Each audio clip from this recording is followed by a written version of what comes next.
everyone. My name is Shana Orczyk Sissel, and I am the founder and CEO of Banríon Capital Management. I know it's been a little while since I put out an episode of You're Doing It All Wrong. Just personal news. The last episode I put out was right before I had some health issues and was hospitalized. I had my back had some issues and I had to have major back surgery. Was in the hospital for most of December and am now on the up and up and feeling much better. So I'm back at it. So that's why you haven't seen an episode from us, but we're getting back into our regular cadence. And I am excited to talk to you today about liquidity budgets. I recently did a podcast interview with our partners at Mammoth Technology, and we were talking about some of the hurdles for advisors, not just in why they don't invest to alternatives, but also in the conversations and educational component. And one of the things we talked about was liquidity budgeting. And I think this is an important topic when we talk about alternatives. Yes, there's a wide range of alternatives that offer all kinds of different terms of illiquidity or fully liquid, no liquidity, capital calls. And I think that it's important to understand, like, where do we start when we talk to clients about alternatives, what the options are. And let's say we have a client that is fully qualified and can invest across the spectrum. So a qualified purchaser is a client that has a net worth over $5 million.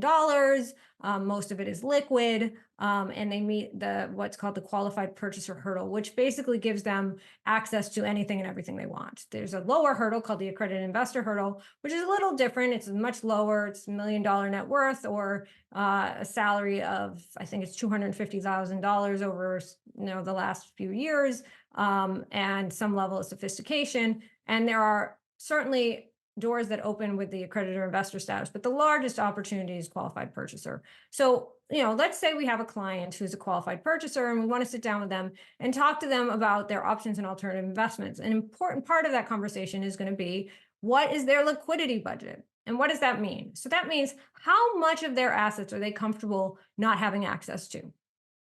It's an important question because things like private equity, venture capital, the types of funds that are there, they're called capital call funds. So when you invest in a private equity fund or a venture capital fund, you make a commitment to invest, but you don't necessarily wire all the money over right away. When that fund raises the cash and they know they have the cash available, then they'll go out and start to look for potential investments in the fund. When they find something interesting, they will call the capital. And so you need to have that money available for when it gets called. So you have to have it in a fairly liquid vehicle. So there's a portion of understanding that the money that you have committed that may not have been called needs to be in a fund or product that's easy to liquidate, that isn't going to fluctuate, which might change your portfolio allocation. Second, once it is fully called, it could be 6 to 8 years before you start to get your money back and you're able to gain access to that. So it's important to understand what a client is comfortable with making unavailable to them. And it's funny because that's a really emotional question. The idea of, I won't be able to access this money, can be scary. But for some clients, they're comfortable with it. For some, they're not. And that should be part of the conversation when you're talking about the planning process, allocations, because there are real alpha in illiquidity. There's real opportunity to gain strong excess returns for your client by putting them in less liquid products. You're gaining access to markets that have greater anticipated excess returns, an opportunity to really do better than the public markets, because there's inefficiencies there because not everybody can access them. So I have typically started with 10% as the starting point for the conversation. Like 10% of your portfolio being illiquid, are you comfortable with that? Most clients will be comfortable with that number. And if you're doing the planning process and providing them the assurance that they're still going to meet their goals, even if, some emergency happens or for some reason they need to have access to their funds. So, there is that aspect of it. 10% is a good place to start. And then you can kind of get a good feel for whether or not the client would be more comfortable with even more less liquid assets. I think clients that have larger net worths might be much more comfortable with that. Whereas someone who's close to retirement who has, their risk tolerance isn't great. They tend to be a little antsy. They might not be comfortable at all with illiquidity.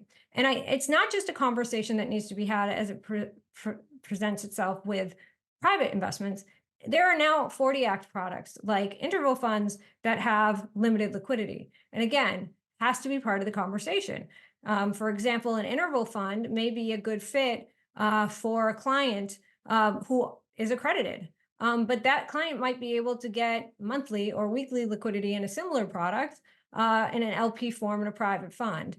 So it becomes, the complexity. Interval funds will be easy to invest in. They have a ticker, you can do it through your custodian, and it's easy. Whereas if you do the private fund, you have to worry about the paperwork, the subscription documents, the monitoring, the reporting. So there's pros and cons to everything. But the important part here is to have the conversation and to make it part of the conversation, because I think 9 times out of 10, when clients get upset with their advisors, and I think we all know this at this point, is because they feel like when something goes wrong, that they weren't made aware that this was a possibility. And I think when it comes to liquidity, it should be top of mind when talking to clients about their comfort level, and for the advisor to go out and then search for the right products to meet the client need. So with that, I hope you found that helpful. I hope that helps facilitate discussions for you and your clients as you talk about alternatives. And as always, if you have any suggestions, please send them in. We can take on any myths or misconceptions that you have about alternatives. That's what we're here to do with this show, is to help you understand alternatives, overcome any obstacles or objections you might get, and also make sure that your clients know what these things are and go into these investments eyes wide open to have a better client experience and a better relationship with you and your client. So don't forget to hit the subscribe button and like this video. Follow us on social. And with that, see you next time.